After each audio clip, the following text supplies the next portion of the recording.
Alright, and welcome to Cinnamon Toast Crunch. As promised, I did say I've been saying for about a week now that actually I think I'd be uploading a video on Saturday. Um, but due to life and motivational reasons, I just never got around to it yet again. But I just thought I'd do a very nice, sort of quick, let's say quick, we'll take our time, I suppose, sort of little look at some of the sort of collection or things in my collection that I'd like to share with you because I've got a very vast collection that I'm quite proud of that I think I'd like to talk to you guys about or maybe share with you and sort of say, oh yeah, I have this, and not in a sort of boastful way, of course, or any sort of like, I don't know what you call it, vain sort of way. Just we've all got collections, we're all geeks, and what's the point of it if you can't show it off to people who are like-minded as yourself? So, um, I suppose I'll be picking out a few individual items such as this. This is a really great Doctor Who book that my mum got me when she was away. It was some little, what do you call it? It was not like a charity shop, but it was a really big shop, I think, that had lots of old kind of things in it, and this just so happened to be one of the things in there. It's quite a thick book, if you can sort of see by the side. It's a very old book, but and they did sort of re-release it and update it, as you'll see in that one. But that's for another time. Actually, we can get to that later briefly. It's essentially the same book, just slightly updated, as you can see by the Russell T Davies Doctor logo. But yeah, I suppose I'll be, like I say, I'll be picking a few items out of the collection, noteworthy, maybe items of notable interest that I think I could really talk about. Because there's just some stuff I probably couldn't make a video about. I suppose I will be doing a full proper room tour collection, or room tour of my collection, which a lot of people do, but I feel like I could do that, and I'd really enjoy doing that. That seems like a lot of fun, but it's very messy. Just to the north of just up here, you can't see it, but there's a little bit of mess there, and just stuff like random Big Finish box sets just lying about. But let's not waste any time. So, of course, Doctor Who the Legend. This is a really good book, 40 Time Travel by Justin Richards. Again, you can tell it's an old book because it's got the old logo, and the most up-to-date Doctor is, of course, Paul McGann here on the cover. Nice hardback cover. I love hardback books from BBC Books. Sort of pick it up. It's a bit hard to do it with one hand, but take a look at the sort of spine. It's got a nice spine. I think it's got a very nice design. I love this. It's like winter. It's you've got Westminster there. You get Parliament, and of course Daleks and what looks to be snow.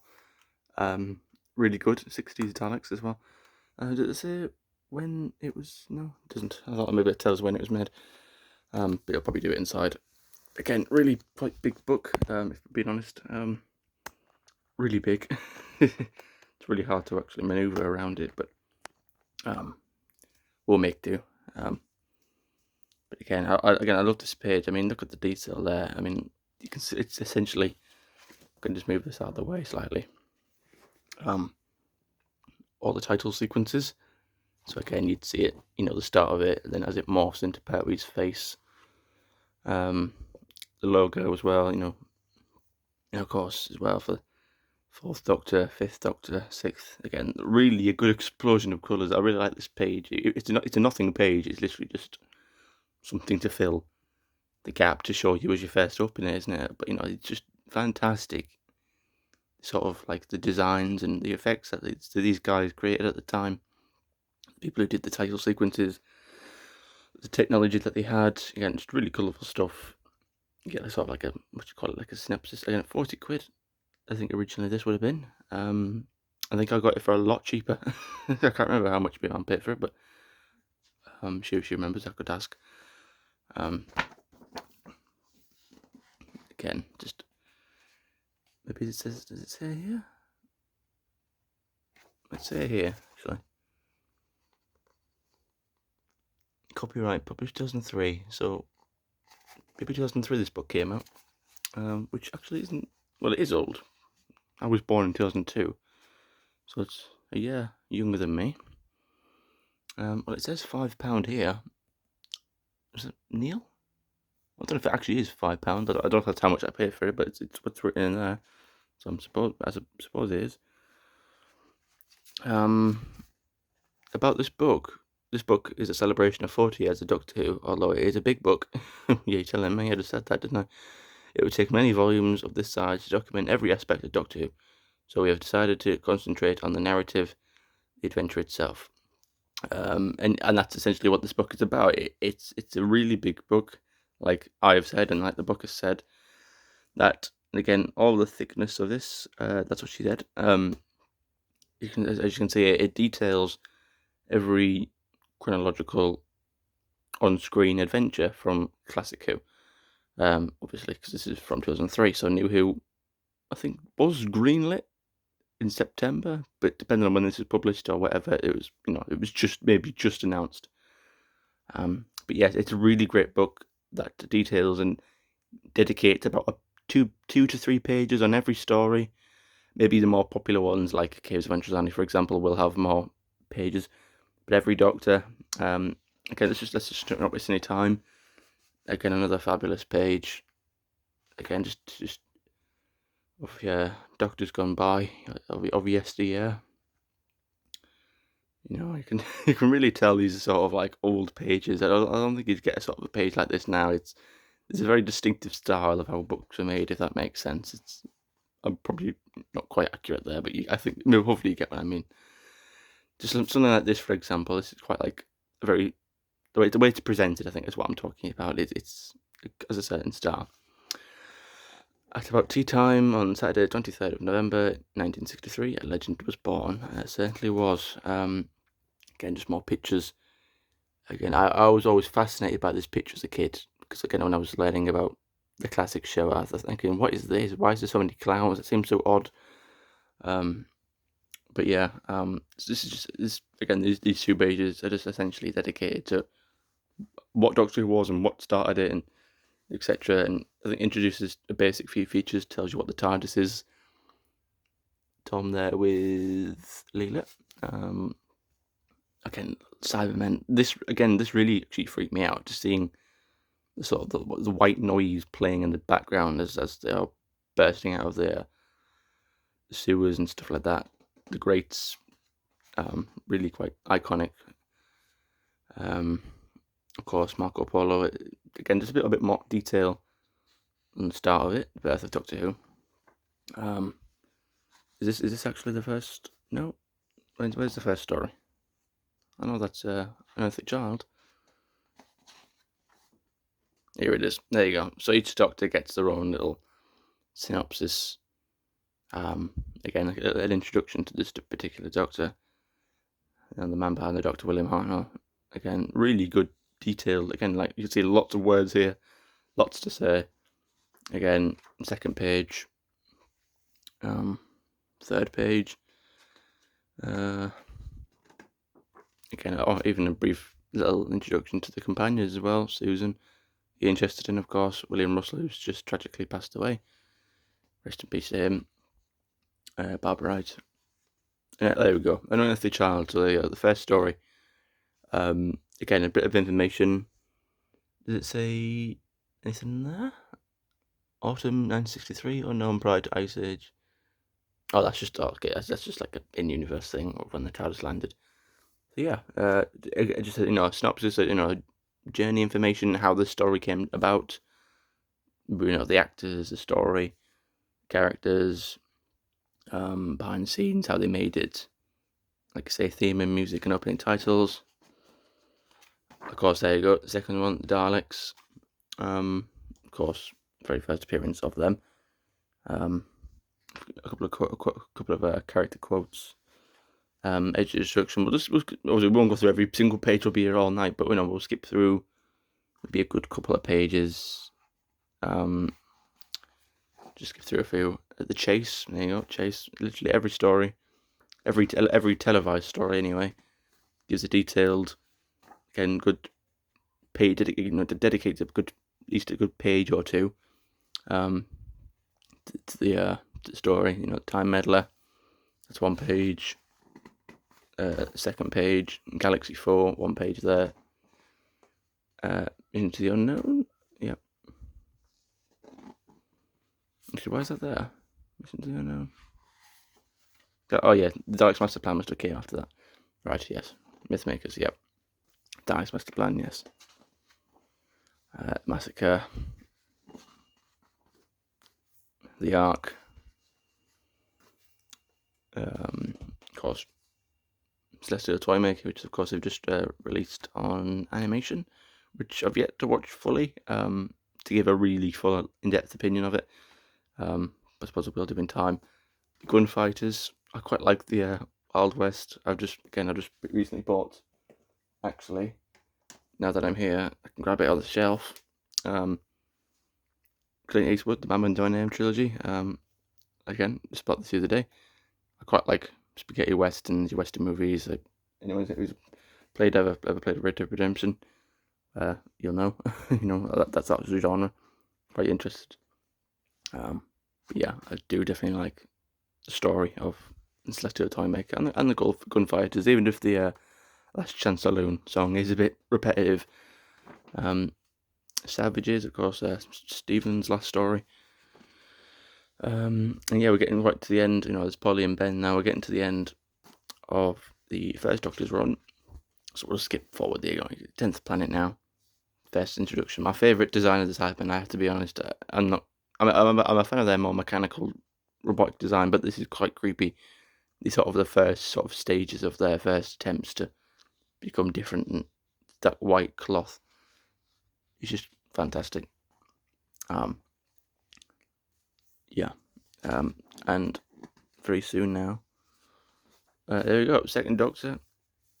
Again, a little brief. I say brief. It is quite in depth. A page dedicated to his character. Okay, we're really going to start flipping through these now. Power of the Daleks. Highlanders. Yeah. I remember listening to the Highlanders. I can't remember too much that happened to it, but I remember it being okay. And of course, this actor is actually very pivotal to the Second Doctor, because the actor who played this character really overplayed it. Was your typical, nothing in the world can stop me now, and he really overplayed it, and Troughton could match that. So he not through lack of talent, but he sort of, whereas he overplayed it, yeah, Troughton, who was the opposite, and underplayed it, and that kind of gave birth to the sort of bumbling buffoon, bumbling idiot, but deliberate idiot, so to speak. But really, he's got a cunning plan. So he'd bump into things and pretend to break something, but although he did it on purpose, he was quite calculating and quite cheeky like that. So if that makes any sense, fish people. I think the Underwater Menace, I think I remember liking it. I know it's not one of the most favourable ones. Macra Terror, first appearance of the Macra. Faceless Ones. Victoria. Again, we're sort of really going to start. Of course, Two of the Cybermen, yeah, fantastic story. One that Matt Smith, I think, took a lot of inspiration for. Lots of pictures, lots of quotes, lots of information. But yeah, we're just, like I said, we're going to sort of speed through roughly through it now. Would like to show you roughly a lot of each era of the Second Doctor, from each Doctor. War Games, fantastic story, really, really amazing. Just brilliant. Visual effects, and then a little bit on all the effects.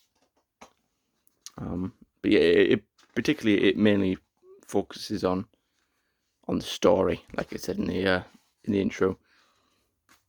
It focuses on the story, but they do delve into other things. They'll dedicate a page here and there to the effects or the camera work, something like that. But Third Doctor, John Pertwee, very striking. Let's say, history books, my dear Captain Hart. Horatio Nelson was a personal friend of mine.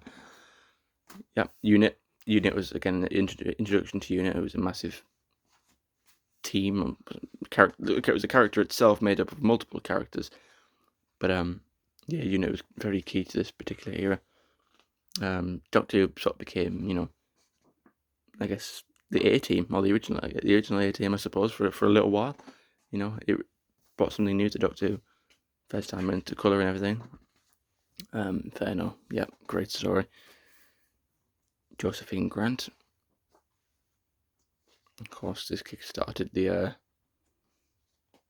era of multiple masters, the many master stories, I should say. Demons, I remember liking that as well. Mutants, I think I remember liking that too. I can't remember her name. It's on the tip of my tongue, but I can't, for the life of me, remember it.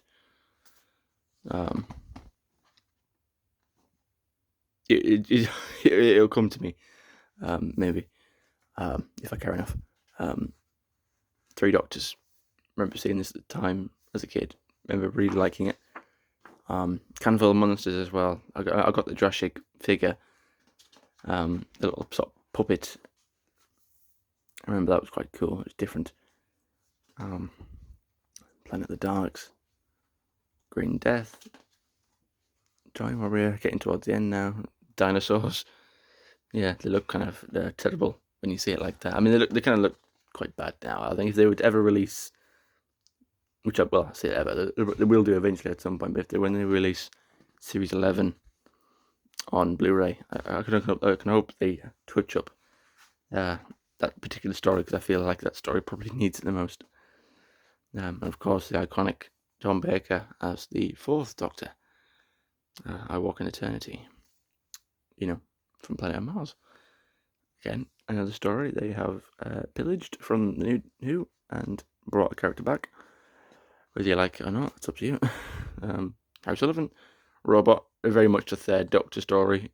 It really is, which I suppose is intentional, to bridge, sort of ease the transition between 3 to 4. Is that a pizza? Yeah. Ark in Space. Centauran Experiment. Really sort of getting back to sort of the crux of Doctor Who. The Doctor was no longer hampered or hindered by Unit anymore. He was very much his own man. I mean, he gradually became that towards the end of the third Doctor's era anyway.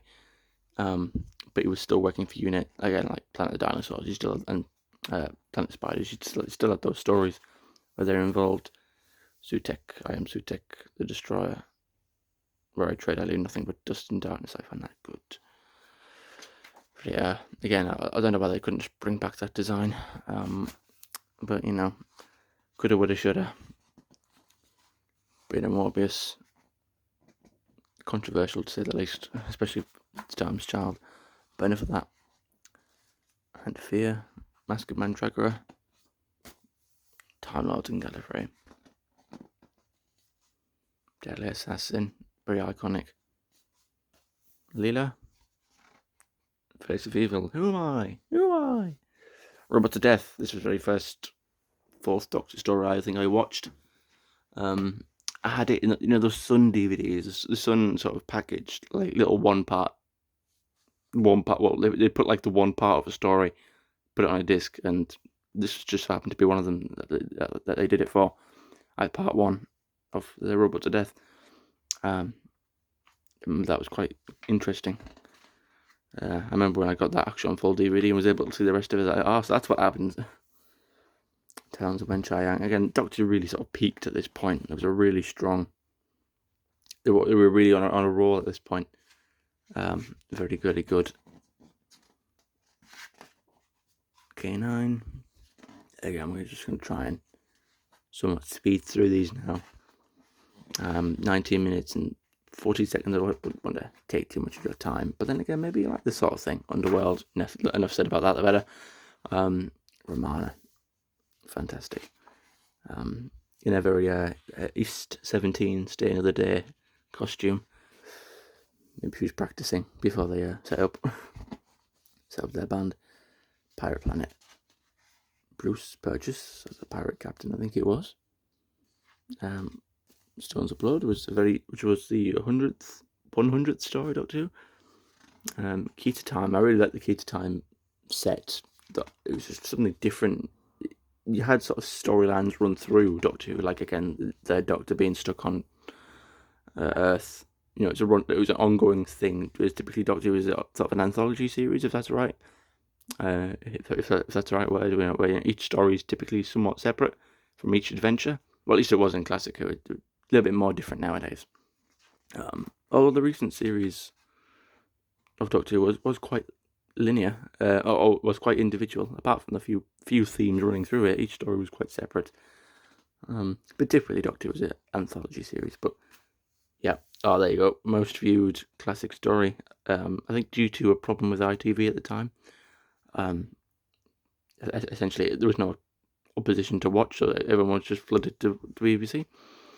But yeah, like I said, we're going to quickly flip through this because, depends on how long you'd want this video to be. Season 18. I really like season 18.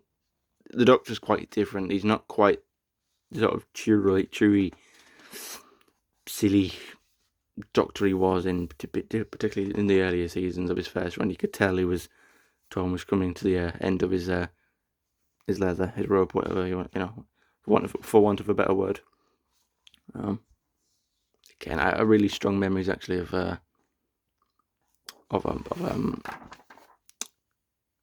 Keeper of Traken, Logopolis. This 3 box set that I got this box set for Christmas. New Beginnings box set it was. Keeper of Traken, Logopolis, and Castrovalva. Those 3 sort of trilogy of stories again, which very quite rare because if they do follow on from each other, they do link up. Those 3 stories do link up very well. Not just because they have the master running through it, but just the way they set up the characters. It's a really good sort of it's like a movie actually. Adric and the Doctor sort of space-time travelers, and they meet up with Nyssa, and then that then leads into the Master, and then it then leads into Logopolis, and then the new Doctor, which and then any credits, and the movie, it's really good. Feels like a good movie there, but of course, a few Fisher-Price toys with a rather more busty leader, which I'm pretty sure the actor Louise Jameson has said herself that it doesn't look much like her. But of course, what can you do with 70s toys? I mean, I looking back from a younger person's perspective, I actually think these are quite good designs for the time. I would have loved if I imagine a lot of kids in the 70s would have loved those. But yeah, anyway, we saw this page quickly, and I flicked back again. Of course, the 5th Doctor, a good favourite of mine. There's always something to look at if you open your eyes. Absolutely. Of course, the youngest actor to play at that time. Of course, he was quite well known. He would have been, in Sink or Swim, I think, or was that afterwards? It was either before or afterwards. Of course, his most popular role was Tristan Farnon in All Creatures Great and Small. Of course, a lot of people would have joked and ridiculed it at the time, or the Doctor gonna have his hand up a cow, things like that. But and I think I wouldn't say struggled. I think maybe he battled with it himself because it was a lot. Again, he was the youngest actor to take on the role. It was a lot of pressure. I think season 19 was him finding his feet, and sort of getting used to the role and getting used to sort of being young Doctor and getting used to sort of, again, it was always a sort of a thought that was niggling at the back of your mind. How do you get away from somebody who's just played the character for 7 years, like Tom Baker did, and then how do you stick your elbows out and mark your territory sort of thing, and expect people to like you, because typically, a lot of kids would have only have known Tom Baker as a Doctor. I'm really skipping past some sort of really good stories here. Kinder, I quite like. Visitation as well. Some really genuinely good stories in here. Earthshock especially, very good story. Of course, especially of course it's iconic. It's the first time a major companion had died like that. Of course, we had is it Katrina? Yeah, in that Dalek's master plan where she just sacrificed herself, but she barely had any lines, and she was only in like 2 to 3 episodes. Whereas Edric was a full-time companion that a lot of young boys would have been watching and sort of saw as maybe an older brother or someone that they related to. Now, unfortunately, it didn't end there. The season could have ended on a big cliffhanger, but it didn't. It ended on Time Flight instead. Bloody Concorde, but Arc of Infinity in season 20 now, which they did recently release on Blu-ray not too long ago. Taylor, a bit lukewarm with Taylor. Lukewarm is that expression? He's a bit he's a bit annoying. Suppose he gets better as he goes along. And the Black Guardian sort of trilogy, that whole storyline as well, that was good. I love Enlightenment. I just love the idea of spaceship race and in space, and spaceships, actual ships in space, not spaceships, but I suppose they were spaceships. We're not on a yacht, we're on a ship, a spaceship. Yeah, quite literally. King's Demons, hit or miss. 5 Doctors again. One of my honestly my top 3, maybe top 4, it's definitely my top 5 Doctor Who stories of all time. I love the 5 Doctors. Again, it was one of the first few ones I actually managed to get hold of on DVD, and I watched the hell out of it. Rose of the Deep, I quite like it. It gets ridiculed to hell, but I like it. I really do. There should have been another way. There absolutely should have. The Awakening, again, I find that more hit. I'd rather watch Warriors Deep than The Awakening. I feel like the people who perhaps criticise Warriors of the Deep, would you rather watch The Awakening or that? Frontios, I don't really remember much about it. I can't lie. I thought it was okay. Resurrection of the Daleks, of course, notorious for the highest body count. I think it's 70 something, 71, 72. Could be wrong. Somewhere, I think something in the 70th number. 70 something. Perry, my favourite companion, the reasons I'm sure you can guess. Enough of that. Caves of Androzani, of course, absolute sheer brilliance. Probably my second or third favourite story. It's got to be, yeah. I think it's definitely my third. My favorite all-time Doctor Who story would have to be Waters of Mars. Then second or third spot is usually between Caves of Androzani or Midnight, depending on which one I watch. I just watch this and I'll probably be fresh off watching Caves of Androzani, so I might say this one, but of course Shara's Jack, and again, finally, Peter Davison had finally sort of found his feet in the role at this point now. Really solidified. It was just a bit too late because the time he really clicked as the Doctor, to find it, the time he really got it, and it was time to leave because he'd already said he was leaving. But on to Colin Baker. Now we're more into the controversial time of Doctor Who. When it started to go through a few difficulties, I think they had a good Doctor here somewhere, and I think they had a good arc that they were going to go with, the whole humbling him over time and making him a little bit more open-minded, so to speak. And they tried to do that. I think he is a bit more relaxed in his second season, but I just think it was a big change. I think it was very ambitious. It was ahead of its time to do sort of deep character level stuff with the Doctor, because typically the Doctor was quite the same. He was that sort of character that never went through a big, massive development in regards to something like a regular character from a regular show. But they were ahead of their time, and I just don't think the audience was quite ready for it. I'm not saying they're wrong, but I just think they weren't ready for it. And then they do what they did on Big Finish, where they really redeemed his character. And thankfully, he has been redeemed. Hopefully, they can do that for the 13th Doctor as well. I think they have the opportunity to redeem her as well. I think under new writers, I think I could potentially actually even like Doctor more. But I remain hopeful. Twin Dilemma, unfortunately, it didn't end on the fantastic story of Caves of Androzani this season 21. The producer and effectively showrunner, although it wasn't that didn't have the role showrunner wasn't really a thing then back in British TV, as far as I know. I'm sure one person's going, yes, they did. This show had it, but for Doctor Who it didn't. But JNT wanted to give people a taste of the new Doctor. So you didn't just see sort of 5 seconds of the new Doctor right at the end of the episode, and then like having to wait a year, which I suppose is quite clever. It was something different because they hadn't done that before. Typically, when a Doctor regenerated, you would have to wait just to see him. So I get it's a nice idea, to give you one story, give you a teaser of what's to come, and then to see you say, oh, we'll see you again in a year. Unfortunately, not the story. Definitely not the story to do that.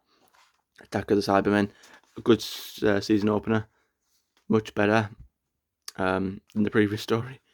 Where is Vengeance on Varos? Oh, there we go. I was looking for it there. I couldn't find it. Sill. I'm not even going to try and do the noise. Mark of the Rani, great instrumental music. When the start of that episode, after the sort of title sequence finishes, beautiful music that starts to play. Really beautiful, actually. I love it. Really quite heartwarming, actually. Honestly, just listening to it. Search it up now. After you watch this video, Mark of the Rani, instrumental music or something, it'll pop up, you'll find it. Two Doctors, great. Again, one of the few Colin Baker stories I did have on DVD growing up. Time Lash, another Problem Being loves it. Sorry, Problem Being. I know you like Paul Darrow, but I'm sorry. No. Sorry. No. Sorry. Revelations of the Daleks. Quite creepy, actually. A little bit of body horror in that. With the man sort of mutating into a Dalek in front of our eyes. Trial of a Time Lord again. Of course, after I think it was after the Two Doctors that they confirmed that the show would be on a hiatus. Eventually, effectively cancelled, but then, of course, due to the uproar, they then backtracked and sort of said, it'll just be for a couple of months, for a year or whatever. So was it up to a year and a half, maybe? But eventually it came back, and it came back in a slightly different format in Trial of a Time Lord, which again is ironic because effectively, as we all know, the show was effectively on trial. Of course, Michael Jason, again, another one we've recently lost. Playing the brilliant Valeyard. Again, that's quite a grim scene as well. It's a lot. Is that blood? Yeah, I mean, it looks like it. Bald Perry, Mind Warp. Oh my God, how am I even forgetting him? He's the one with the booming voice. We all know who it is. I'm actually ashamed and embarrassed that I can't remember who that is. Someone will need to tell me. I'm so sorry. I do know it as well. It's a very iconic British actor. Of course, is this the final Sixth Doctor story? I think it is. I think it is indeed. Seventh Doctor. We're in the home stretch now. Again, a few turbulent years. Season 24 was a sort of continuation of that, of turbulent years. But yeah, Sylvester McCoy as the Seventh Doctor. Again, Timer and the Rani. Yep, rather forgettable, not the best. Paradise Towers, I love Paradise Towers. I say season 4 is not the best, objectively, in most fans' opinions. I really like it, but again, obviously I can recognise where something is objectively disliked, and I'm quite in a minority. But Paradise Towers, I love that. Blue Kangs, red Kangs were best. I think actually the yellow Kangs were best in there. All one of them. Delta and the Bannermen, I love this. It's just so stupid and so silly, and it's not supposed to be serious. I get it, it's not the best Doctor Who story, but it is its own thing in a way. I don't think it's not making any claims. I don't think anyone would, even people who love it like I do. No one's seriously going to be putting this neck and neck to something like Caves of Androzani. Like it's not supposed to be taken seriously, I don't think. Well, it is, because it's a story that was produced and put out for the British audience to watch, but I don't get, from this to something like a Jodie episode, which is trying to be the best it can be, and it is routinely telling us that it's the best. I don't know. I have a really soft spot for this story. It's literally just like, if you're from Britain, you'll be familiar with sort of holiday companies like Blue Dolphin, Primrose Valley. I think New Haven, a bit like a Haven Holiday, Caravan. Your typical holiday. You would go on, as a kid. Meet, your typical kids' holiday to a caravan park. Meet the Doctor Who. Of course, Ace.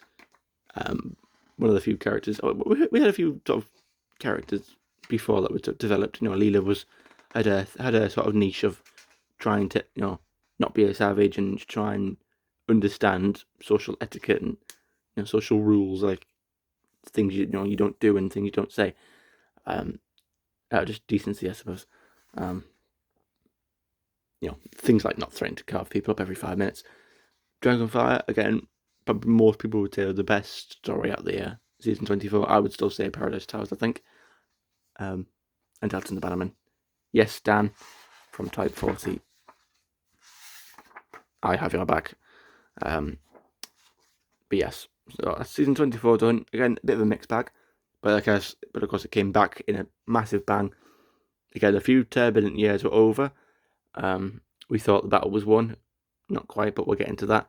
Remember the Daleks came back. I mean, the effects. I mean, it's such a great story once and for all. First of all, but the effects. You see the skeleton of the Dalek. Exterminating the soldier. The sort of the pre-title sequence as well. It didn't just go straight into the title sequence. There was a little clip beforehand with the music and the beeping, and it was like, yeah, Doctor was back. 25th anniversary, and of course, it is now getting a re-release. It's just been confirmed. This will be the next Blu-ray set. Happiness Patrol, Sweets, Candyman. I love the Candyman. I love that story. Sylvan Nemesis, probably the weakest in my opinion. Still a decent, I'll watch it, but it'd probably be the weakest for me this season. Greatest Show in the Galaxy. I love the Greatest Show in the Galaxy. Really, it's good. It was finding its own era. This whole the release sort of got something with season 25. Hints of it in season 24, but they really got something. The 7th Doctor was really quite defined and had something different to perhaps what came before. It was just something different, It was just like, it was a bit more niche. It was like sort of, you could tell it was a show that was heading towards the 90s and was different to something like the Peter Davison era, even though that was only a few years before.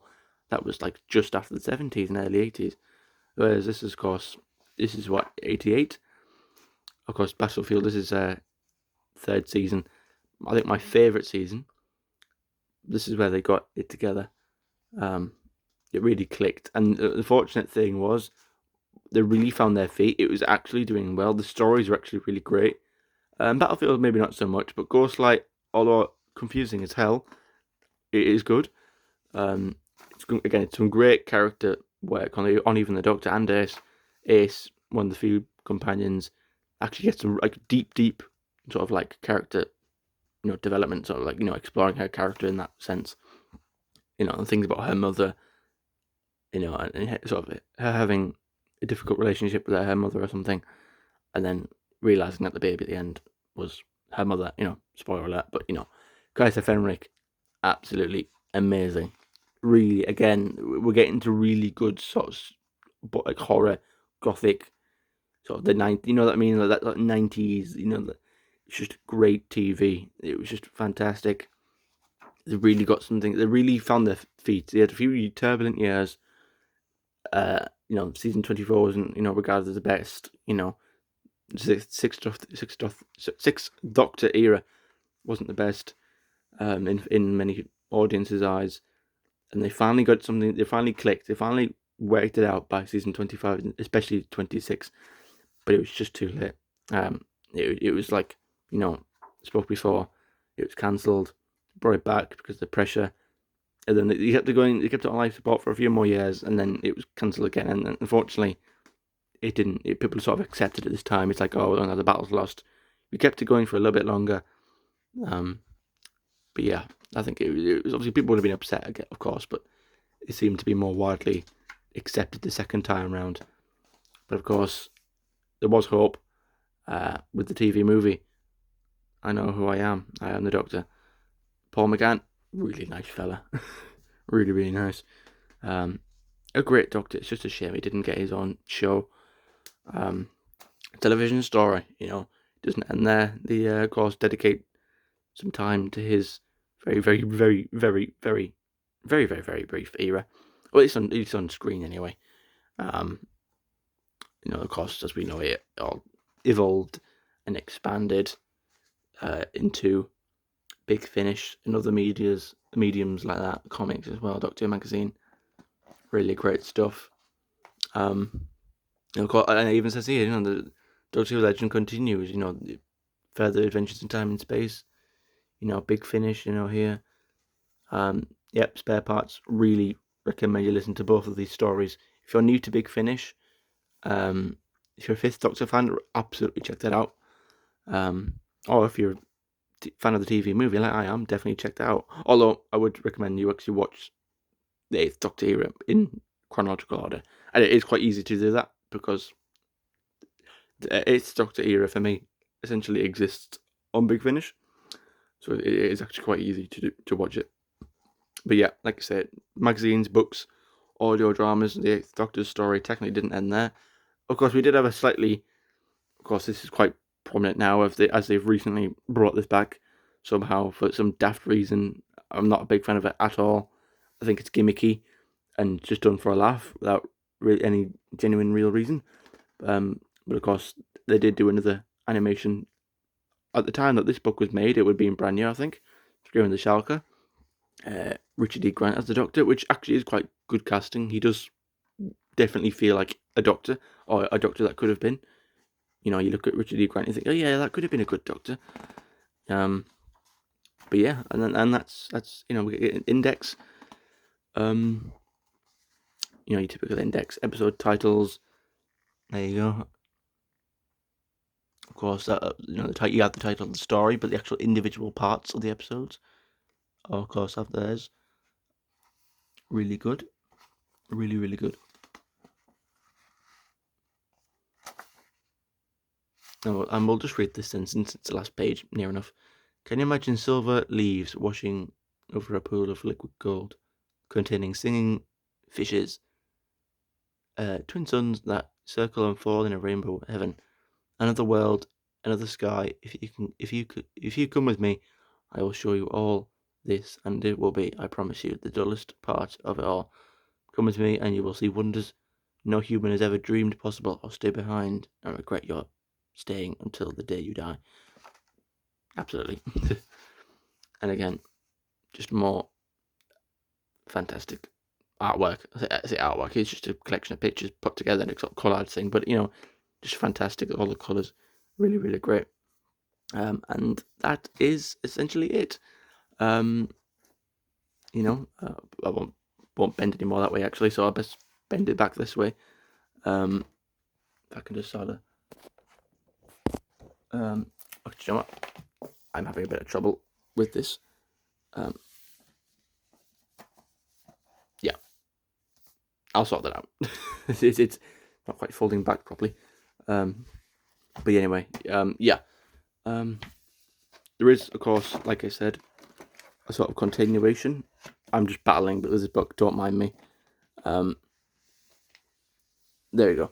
I think I fixed it. Stay there.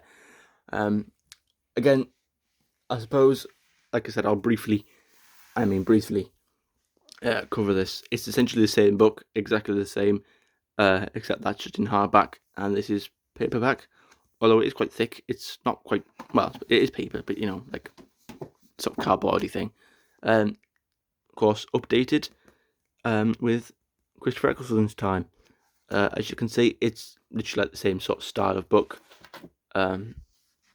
It's literally the same. They just updated it. I wish they sort of updated it further.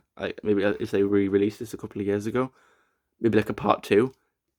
Like they've done classic. Oh, they have to do all classic Who because they've already done that twice. But they could have just done like a New Who version and do all the stories from New Who. That would have been a really good idea. Done similar books again, there's some more books to the shelf that have briefly detailed stories like that, but like not in this way, like a collection of every single New Who story. This would have been great, which is good. And it could do it because I'm sure I saw something that the next episode, the upcoming Christmas special, will be essentially New Who will have the same amount of episodes that Classic Who did. I can't remember if it's the same amount of stories or the same amount of episodes, one or the other, but you get my drift. But yeah, I sort of like a re-released, like a part 2 of that, where they just did all the, in this sort of manner, detailed stories and talk about them. But for New Who, and it'd be really good. I think they've briefly done it for this one. Again, we're really sort of skipping through to the end now, just to show you the extra bit. But of course, here we go. So the Ninth Doctor, Christopher Eccleston, a bit about him, quite a lot about him. Again, more about his story and I guess talking about bringing the show back. But again, as you can see, Rose Tyler talking about the characters. Is he going to talk about stories? Yep, does talk about Rose. Talks about Rose there. And about the episodes have been there. End of the world. Again, you see what I mean? They could have just done this, updated it, where they do it for every single New Who story, and that would absolutely sell, I think. I don't know if Justin Richards is still in the industry, unquite dead there. I don't know if he wants. I don't know if he could do it. I don't know if anyone could do it. Again, just simple information like that. First broadcast tells you the day. That's what I was talking about with Remembrance of the Daleks. The first time that I was seeing was in the 80s, and again to see it back then, it was great. You sort of take that for granted now. The Brandon Estate, it's called the Powell Estate in the show, but the actual real life place is called the Brandon Estate, named after me, of course. Dalek, yeah. Again, it's just following on from the same pattern, all the classic stories, but they've done it for the New Who ones. Father's Day, absolutely brilliant Father's Day. Captain Jack, Empty Child, the Doctor Dances, again, fabulous. Boomtown, yeah, again, solid story. Really consistent, this story. There isn't really too many bad ones, and even the weaker ones I find are actually still good. Ones like maybe The Long Game, which I would maybe think are probably typically the weaker ones. Bad Wolf and The Parting of the Ways. Yeah, really good actual season finale, really there. Really good like that. One of the few actual season finales where I think they actually really delivered. I think typically a lot of Russell's stories hyped up or built up, and sometimes the resolution isn't always as strong as it was built up. But 25th of September, yeah, so that was essentially when they commissioned or announced that the new series will be back. To fix there. There's the Big Ben. That's the shot, of course, when it gets taken out, swiped out. I had these walkie-talkies. These are walkie-talkies. I had the Doctor. I didn't have the Slitheen, but yeah, I think I've got that book somewhere. And of course, here we go. David Tennant as the 10th Doctor. At this point, the book was made. They didn't have. The second season wasn't out yet. Maybe the yes. So I think maybe the Christmas special might have came out. So he might have had his first appearance there. Depends when the book was made. But again, they just talk about season 2 and about the future. What does that say? Trip of a Lifetime continues. It certainly did. Yeah, just more index. Let me just check actually when this book was made. Was it before the Christmas Invasion came out? Or was it after? Depends. It says 2005 again, but either way, it would have been just after season 1 finished. Either before, then either at this point we would have seen the 10th Doctor's first story, or we hadn't. But either way, that's it. That's these 2 books for you that I've thought I'd show you. Again, 50 minutes. I really did not plan on this video being 50 minutes. But here we are. Thank you for watching. If you like the sort of content, like I said, I've always prided myself on saying this isn't just going to be a Doctor Who channel. I will do anything. Again, shout out to Paul in the comments. I think he commented once before that he's just a bit disgruntled with Doctor Who at the minute and the direction it's heading. So any sort of other content he would love. And even I suppose even if it was Doctor Who, just Doctor Who like this, even if it's just reminiscing about the classic era, just delving away from the newer stuff, getting away from that for a while. Clearly, I don't mind doing that. Again, I'll do anything on this channel, gaming videos, essentially a lot. Of course, Doctor Who is my biggest passion, so it probably will be dominated a lot by that. But yeah, I'm open to anything. This is an anything channel. Like I said, I'm not going to be bogged down. But yeah, so if this is the sort of content that you're interested in, that you like, if you like the stuff like this, just a simple, nice, relaxing video, against 51 minutes, but you just chill and get a bit of nostalgia and look through some old books, and then maybe talk about it. And there's plenty of other things I could do in a similar sort of style of video to this. But anyway, I'm waffling now. So thank you for watching. If you did like it, thank you very much. I would appreciate you leaving a like. If you didn't like it, then of course leave a dislike. If you really didn't like it, of course subscribe. That would be very kindly appreciated as well. Get it out there, because I'm not here for the subscribers. I'm just here for the community. That's my motto. But yeah, thank you for watching. Take care, and I'll see you soon. Bye bye.